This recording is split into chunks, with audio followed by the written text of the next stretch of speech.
दूर जंगलों में एक तांत्रिक रहा करता था। वह हर महीने तंत्र विद्या से अपनी शक्तियाँ बढ़ाता था।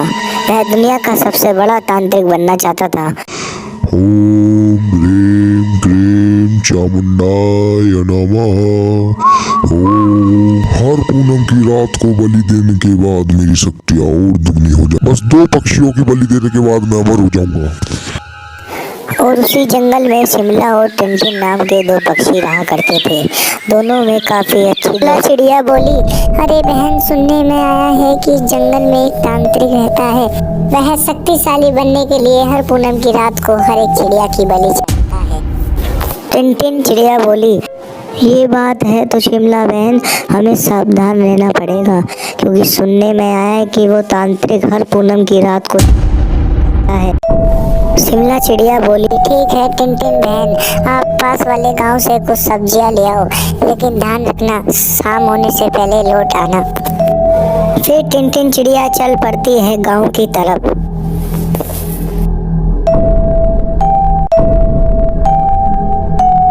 कुछ दूर जाने के बाद टिनटिन चिड़िया, अरे थोड़ा जल्दी चलती हूँ, शाम होने से पहले लौटना भी तो है मुझे। फिर उसके बाद जब टिनटिन चिड़िया मंडी पहुँचती है तो उसने देखा, अरे ये मंडी तो पूरी खाली पड़ी है, मानो कि यहाँ पे अफरा तफरी मची थी। शाम होने वाली है, मुझे भी लौट जाना चाहिए। ये कहकर टिनटिन चिड़िया चल पड़ती है जंगल की तरफ। लेकिन शाम ढलने लगती है और रात्रि हो जाती है। एक तरफ तांत्रिक, एक तरफ वो टिनटिन चिड़िया। अरे बस एक और चिड़िया की बलि देने के बाद मैं अमर हो जाऊंगा और मुझे कोई नहीं रोक सकेगा। ये कहकर तांत्रिक चल पड़ता है शिकार के लिए।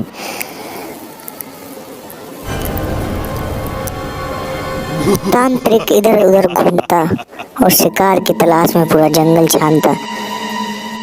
एक तरफ टिनटिन चिड़िया को पता भी नहीं कि तांत्रिक उसी के सामने आ रहा है।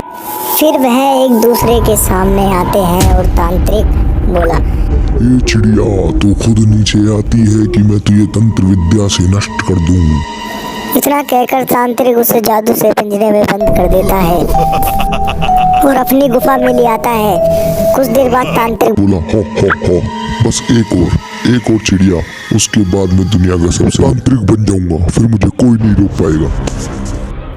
तो क्या होगा टिनटिन चिड़िया का? क्या तांत्रिक उसे मार देगा या शिमला चिड़िया उसे बचा पाएगी? देखेंगे दयालु चिड़िया और दुष्ट तांत्रिक पार्ट 2 में। जब तक के लिए चैनल को सब्सक्राइब कीजिए। धन्यवाद।